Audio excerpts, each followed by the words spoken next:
Week 7 NBA Power Rankings. You want to start? Oh yeah, I can go. All right, for number 10, I got the Miami Heat. For number 9, I got the Atlanta Hawks. Number 8, I got the Magic. Number 7, I got the Knicks. 6, I got the Mavs. 5, I got the Grizzlies. 4, I got the Rockets. 3, I got the Cavs. 2, I got the Thunder, and then 1, I got the Celtics still. Got one, the Celtics. Actually, now that I think about it, that is the one team I forgot to put in here. So somebody got to get out. Somebody got to get out. We're going to start this over. I'm surprised there's no Bucks.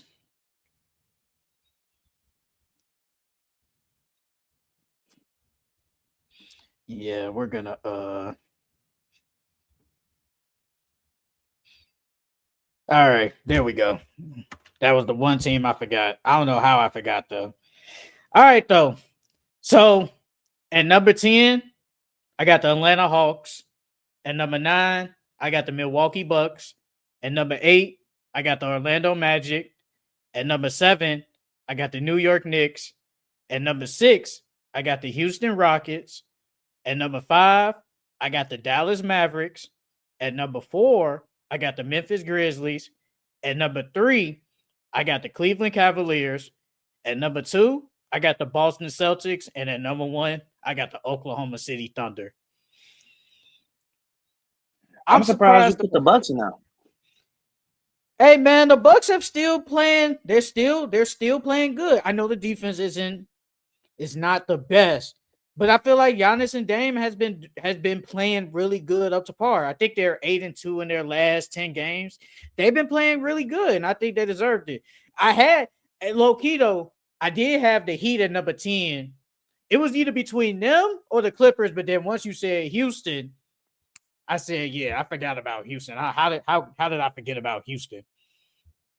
Yeah, only reason why I ain't put the Bucks at 10 is because they lost to the Celtics and the Heat. They 3-0 on the week, so I'm like, yeah, they 2-0 on the week, so I'm like, I got at least got to give it to them. And they on a 3-game win streak too, so I'm like, I give it to them over the Bucks. Even though like the in-season tournament games count, I didn't factor these quarterfinals into my rankings. I didn't really factor that in. Mm-hmm. Like I did. I was like, I'm not really factoring this in. But the Hawks, honestly, outside of them losing to the Nuggets, basically getting 30 pieces by the 30 Nuggets. pieces, yeah. Yeah, they got 30 They've pieces been after good. Jokic. Yeah, they've been good. Then they had that overtime game against the Lakers, man. Trae Young was going back and forth, and we just said it right before we got on. Hawks are good. They're actually a good team. They might not be mid. And we've always said the Hawks have been a mid team. They actually might not be a mid team. And I think the only reason why they lost to the Denver because of Jokic, bro. They don't have nobody on their team that can guard Jokic. Capella can't do nothing with Jokic, and Okongwu definitely can't do nothing with Jokic. He's too small, man. Yeah. They both too small. Like Capella got the height, but he's small weight wise, and then Okongwu he's small height wise. Where did you have the Magic? I had them at 8. I had them at 8. They still in my top 10, but after this week, I don't think they're gonna be in the top 10. That's only because Franz got hurt. And with the same injury as Paulo, like that shocked me. I don't even know how did he get it. I don't even remember when he got hurt.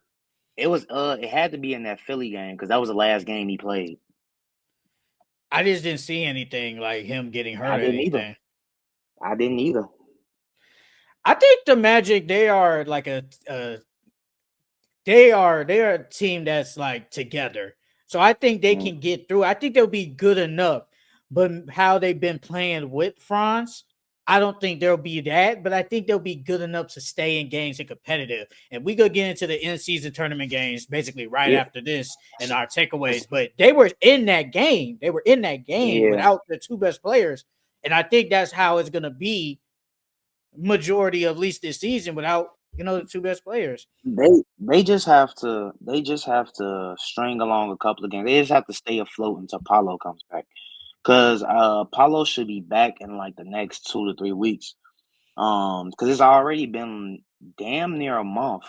It's already been damn near a month since he had that old oblique injury. Like I'm not no doctor or nothing like that, but I just looked up on Google like how long does it usually take to heal from a oblique injury? Yeah. And without surgery, they was like 2 to 4 weeks. I'm not 2 to 4 weeks, something like that. And then like your abdominal muscles, they heal quickly anyway. So Paulo should be back in like the next 2 3 weeks. So if they can just stay afloat for like the next 2 or 3 weeks, they should be good. I think the Magic have. I think they have. I like the team. I think they're good enough, but the defense was still going to be there regardless. Hmm. And it's just that shooting. The shooting is really my only problem, but the defense will be there, and that's what's going to keep them in games is their defense. That's their Yep. that's their calling card is their defense. So I think they'll still be in some games from that.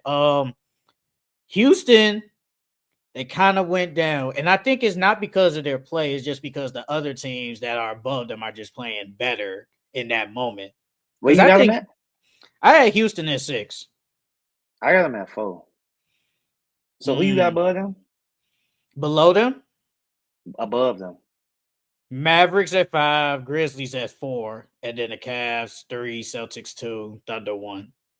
So you got the Grizzlies and the Mavs ahead of them. What the Mavericks before this loss, Mavericks been playing good. I like what the I mean, Mavericks been they doing. 1-1 on the week though. Luca, but yeah, and Luca was basically averaging like a triple double.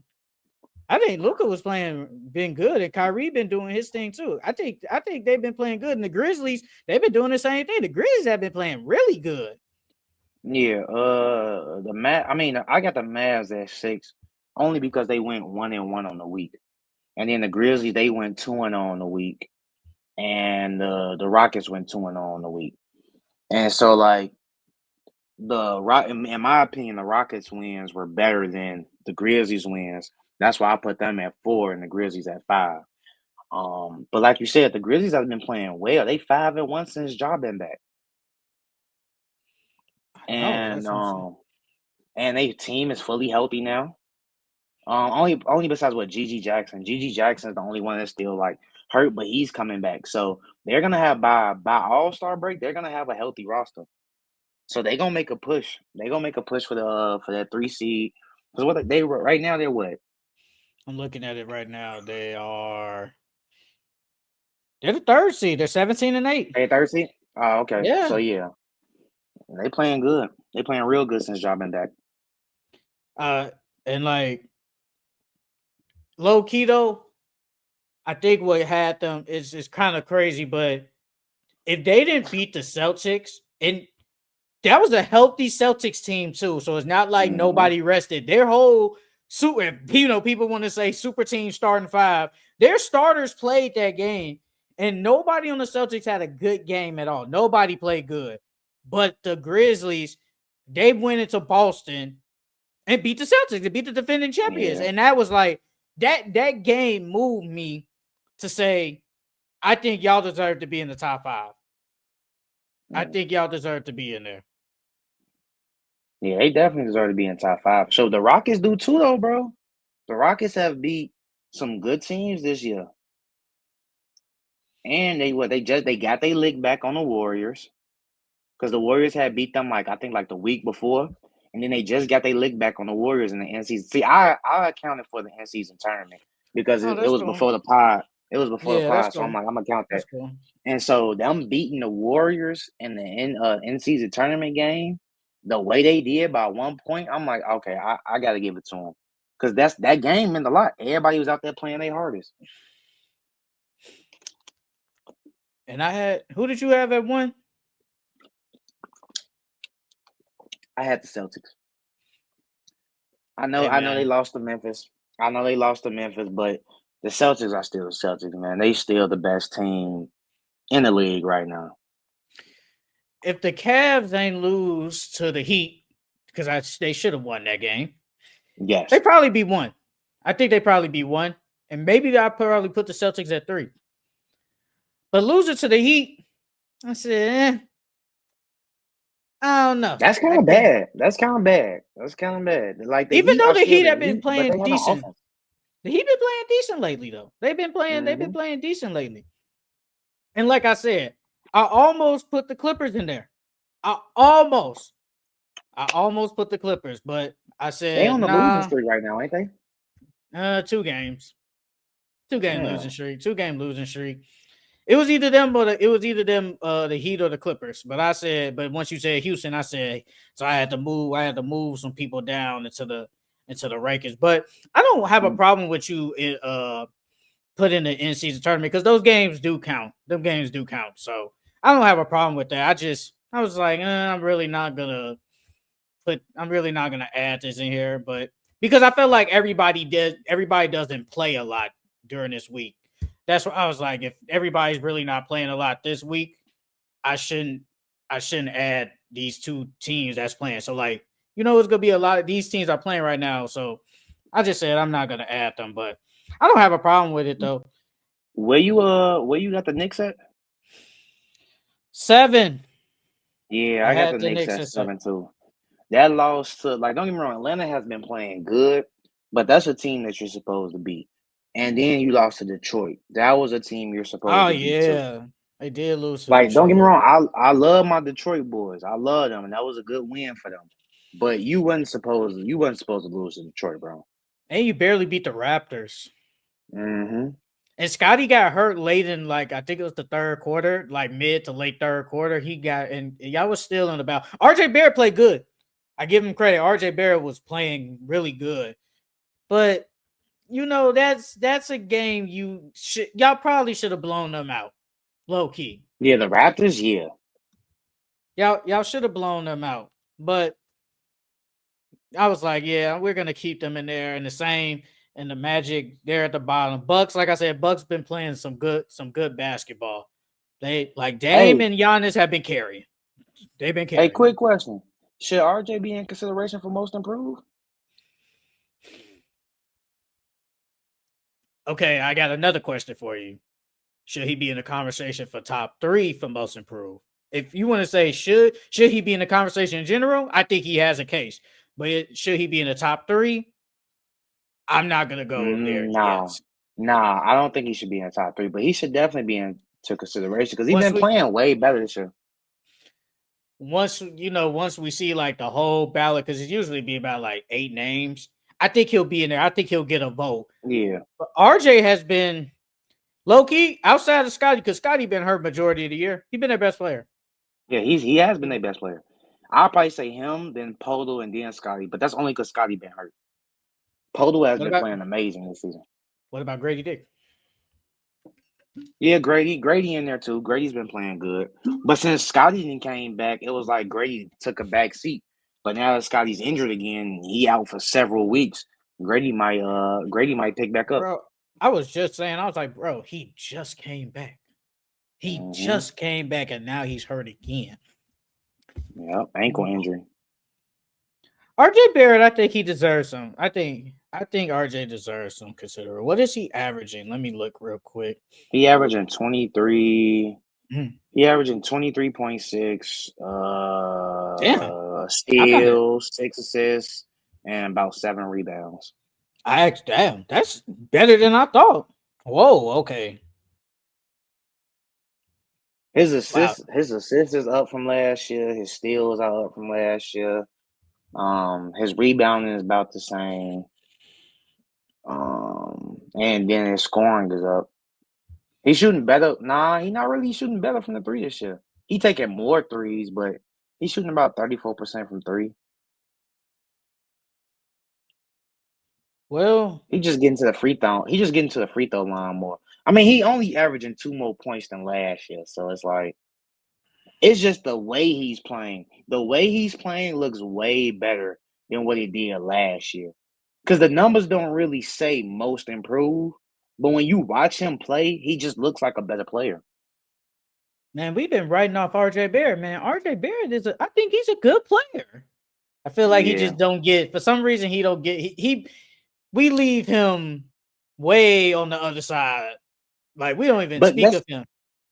because when he was coming out of high school and college, they thought he was gonna be like a superstar, like the next big thing, and he hasn't really shown that he's like the next big thing. He's been playing good, don't get me wrong, but he hasn't been playing at that I'm a future superstar level. He's just been a role player. Yeah, because like when him, Ja, and Zion and all them came out, they thought RJ Barrett was supposed to be. Remember, they was talking that RJ Barrett was supposed to be in contention for the #1 pick. Did you really think he was in contention? Did you really think he could be number one though? No, no. Zion and Ja was just they was just playing better than him. But weren't you high more on Cam Reddish than RJ though? Low key, yeah, I was. Me personally, I was. I thought Cam Reddish was literally gonna be like another Paul George. He reminded me so much of Paul George. He don't do none of that. None of it. He don't do None. none of that, man. I think it's because his confidence got taken, bro. Like once your confidence gets taken in the league, it's hard to get it back. Do you blame that It's on Tom hard. Thibodeau to an extent, Yeah. or do you blame that just in Nah, Atlanta? I low key blame it on Atlanta because I felt like DeAndre Hunter. Don't get me wrong, he's playing good now, but at that time, DeAndre Hunter was not playing that well. And then the playoffs, Cam showed you that he can be that go-to scorer if y'all need him to, and they didn't even give him a chance the next season. I thought y'all should have at least gave him a chance or gave him an expanded role or something like that, and they didn't even do that.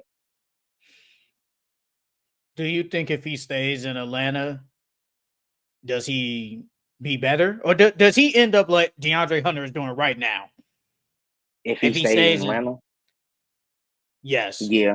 I think he do because in Atlanta, you can see he had like confidence in himself.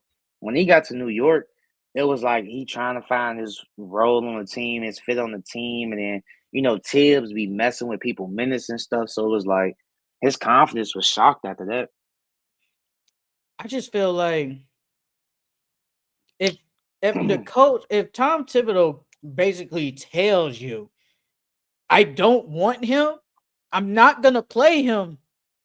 Why are we trading for him? And that's exactly what Tom Thibodeau did. He didn't play him. He did not Yeah, play him. Because unless he was forced to. I thought Cam Reddish gonna come to New York and be decent. Yeah, New team. and Everybody they didn't always needs have something new. nobody. They didn't really have nobody. Because I think Evan Fournier was still starting at that time too. But Evan Yeah, Fournier was come getting that on, money man. though. Yeah, And he was. He was. politics. He was getting Yeah, that he money was. still. So I was like, I don't know how this gonna work. But Tom Thibodeau ain't playing the man for some apparent reason, bro. And I felt like if he stays in Atlanta, and let's just say they get Quinn Snyder, and especially like how they're playing now with basically a lot of wings surrounding Trey, He'd fit perfectly, bro. He would fit perfectly. would he start though? They probably do they even draft Zachary No, Richardson? I said Zachary. they don't draft him. They don't draft him. They probably would have won a different position. What Or position? knowing them, they might have still drafted him. That's too many That or flip that pick. forwards. Or flip that pick. Okay, does Jalen Johnson become who he is? Because Jalen Johnson got to get through all these dudes though. Yeah, nah, Jalen Johnson wouldn't become who he was. Well, no, I think he would have because we forgetting DeAndre Hunter got hurt. Cam Reddish has been banged up too. So probably it'd be Bodon. He's been hurt. So I mean it was Capella's been hurt. So like he would have had a chance to earn minutes. I like Jalen Johnson, man. He creeping up in top 10 favorite players in the NBA right now. He creeping up in there. But that is it for our week 7 NBA power ranking.